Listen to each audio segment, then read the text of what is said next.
Hi everyone, welcome back and thank you for being here. Okay guys, those of you who have not yet entered the competition, better do so. If Dragon Man and I manage to catch up on schoolwork, we may very well start collecting entries sooner. Okay, a few things we can address today. I asked about Megan's variety dress, and here is the joke. It was not designed to be worn off one shoulder the way she wore it. It is indeed a boat neck and was designed to be worn almost off both shoulders, but just sort of touching the tip of each shoulder. But in the online advertising series of photographs, the very young model is photographed in two of the pictures with the dress slipped off the one shoulder.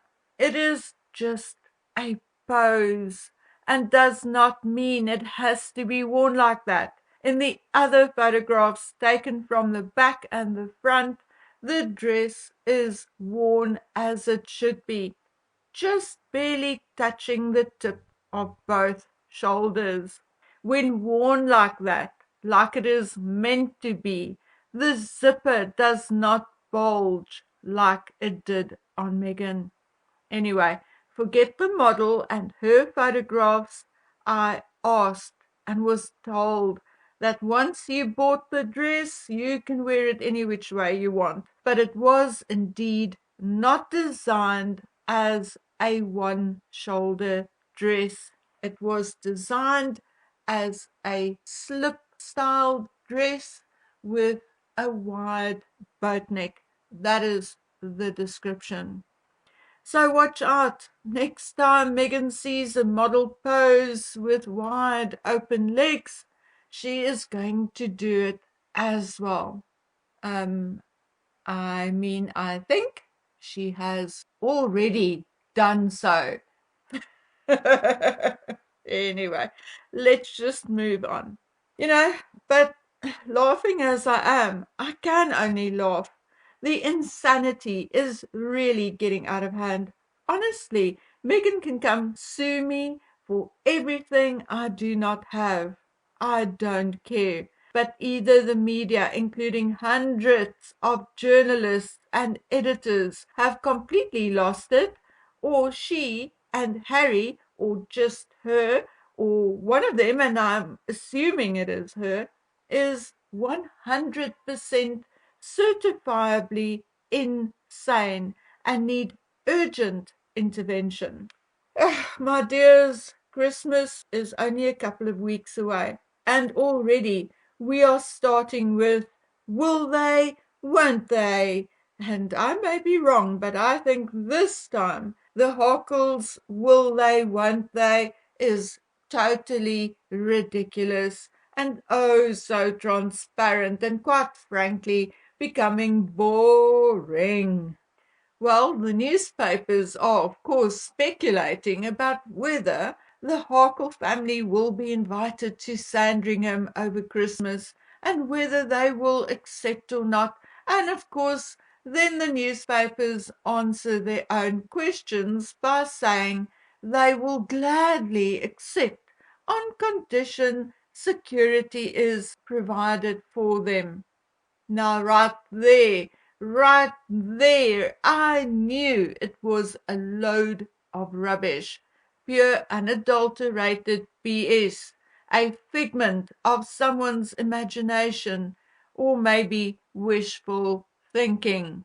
Because if the king invites you to spend Christmas with him at one of his residences, you will automatically have the same security the king has, because his elite squad of specially trained officers are not going to, say, don goggles which will make, say, the Harkles invisible to them.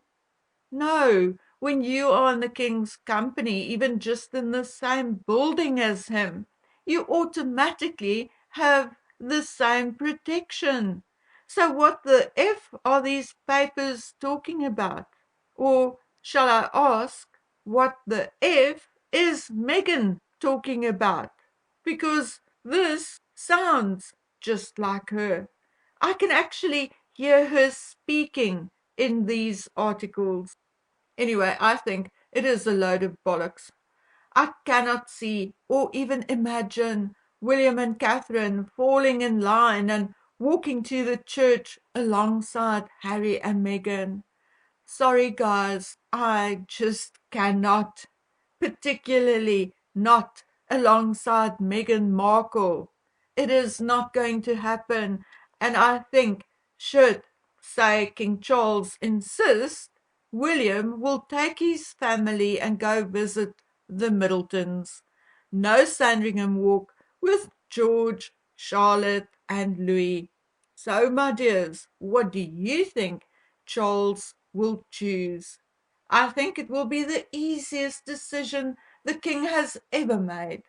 I also do not think Meghan would want to spend 3 to 4 days with the royals if she could spend it with the likes of billionaire Tyler Perry. Should I spell Meghan Markle's favorite word for you? Billionaire. It's a word repeating like a chorus through her brain and leaving her salivating. Okay, let's address a few other matters. I got quite a bit of backlash because of the video I made on Beatrice and Eugenie, and I want to clear up a few things for you, just so there is absolutely no misunderstanding, none whatsoever, because what is happening is nothing more than vilifying and bullying a person without concrete evidence, without photographic, verbal, audio, video, black on white, absolutely anything, any kind of evidence or receipts. And I'm sorry for those of you who had made it your mission to argue certain points with me, but this is not what this channel is about. I have 2 daughters, Beatrice and Eugenie's age, and the 2 people I discussed the possibility of them taking a slightly more active role are not children or stupid either. The one being in the elite set who attend royal garden parties, etc., and has known the Yorks socially for years. And the other is a retired but still freelance journalist who has written about the royals for 40 years. So, no, of course, you are all welcome to think and feel whatever you want. I promise you, you all are, as am I. It is not my job to protect Princess Eugenie either, but I'm certainly not going to throw her under the bus, call her names, or diagnose her with behavior problems or mental illness unless or until I am given proof of it. Bring me a video, bring me audio, bring me a letter, bring me anything, and I will study it and I will ask for a second and third opinion if necessary. But until then, I am going to take the word of people who have actually met her, spoken to her, who have dealt with her on numerous occasions in various capacities, and who classify her as a nice person. And I want to caution you all, not just in this particular instance, but in general. There are people out there who are as cray, if not more so, than Meghan Markle. People whose imagination becomes their reality always either ask for receipts before you believe something. At the very least, if nothing else, Meghan Markle should by now have taught us that. If you think there may not be any evidence or receipt, but your gut tells you it may or may not be right, then just wait a bit. People often give themselves away. And here is an example. We may say Megan is a narcissist, but because, say, Susie had interactions or even a short term superficial friendship with Megan, Susie is now also being branded a narcissist. So along comes Jack and says, no, no, no, he met Susie and she's not a narcissist. But then what do? We are embarrassed. So we turn around and say, oh, yeah, but Jack will say that because he's a narcissist too. Just maybe a different type, maybe COVID, maybe whatever. And so it goes on and on and on. If one quotes somebody else, a journalist or a historian, then all of a sudden they are also narcissists. But never mind. Everybody who is now of the opinion that poor Susie is not a narcissist is suddenly one themselves. Oh no. No, no, no, no, no. That is not how far I am prepared to go. That is what I call bullshittery and wanting to be right no matter what. I do not subscribe to that either. I have made big, huge mistakes on this channel, misread or misunderstood things, misjudged things, had misspoken and mispronounced more shit than I care to remember. But I have tipped you all off that if, on the very odd occasion, I am adamant about something, you can bet your bottom dollar there is a good reason for it. Anyway, there is very little reason to argue the point any further, as I sincerely do not think King Charles will draw more on anyone other than the people he already draws on at the moment. Sophie and Edward are working very hard at the moment. Anne is doing her thing. William is out all over the place with different engagements in different places almost every day. Catherine is busy with her first year's initiative and arranging the Royal Christmas Carol concert, etc.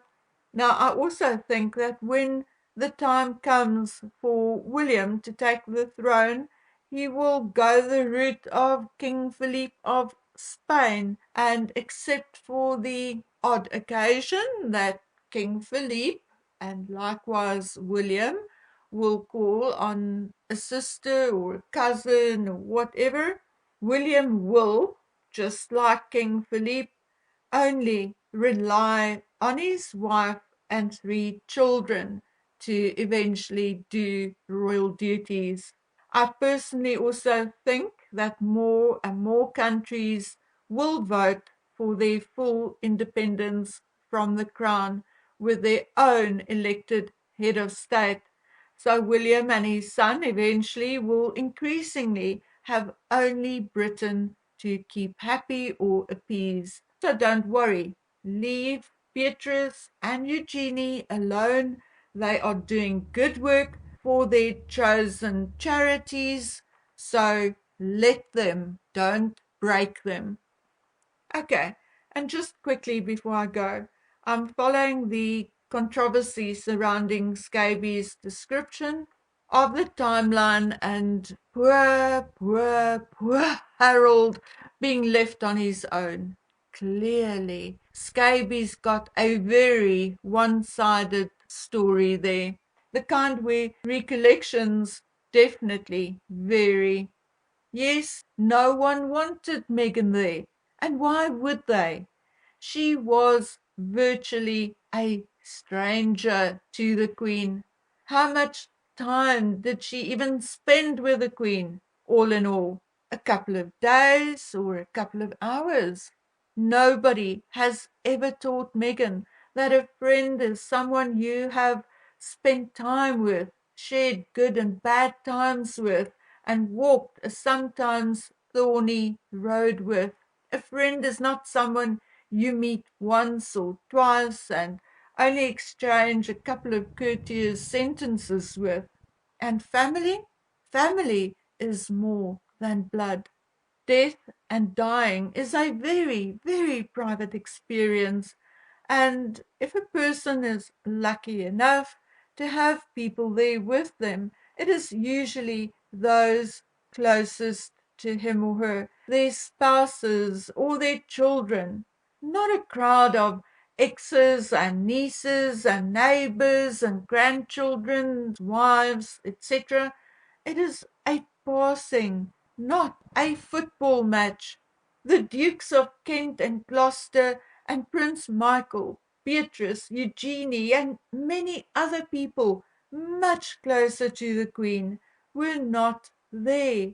But leave it up to Harry and Meghan and bestie mouthpiece amid scabies to make even the Queen's death all about them.